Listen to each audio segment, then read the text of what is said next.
The switch in this circuit moves from point A to point B at time t equals 0. We want to find this current I for time less than 0 when the switch is at point A and time greater than 0 when it's connected to node B. Let's do t less than 0 first. As usual, I'm going to redraw the circuit with the switch in the correct position. 2 amp source. Now this switch is connected to the 3 ohm resistor, and the 12 ohm resistor isn't connected to anything, so this resistor can be ignored for the purposes of this problem. I want to find the current I through the 6 ohm resistor.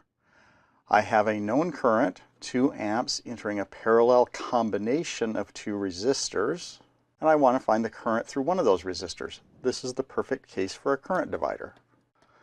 So the current I is equal to the total current, 2 amps, times the other resistor, which in this case is 3 ohms, over the sum of the two resistances, 3 ohms plus 6 ohms. 3 over 9 is 1/3, 2 times 1/3 is 2/3 of an amp. Now let's do the problem for t greater than 0. Again, I'll redraw the circuit with the switch in the appropriate position. Now the switch is connected to the 12 ohm resistor. The 3 ohm resistor isn't really connected to anything, and now this resistor can be ignored for the purposes of this problem. I still want the current through the 6 ohm resistor. Again, I have a known current, 2 amps, going into a parallel combination of a 6 ohm and a 12 ohm resistor, and I want to find the current in one of those resistors. A current divider works again.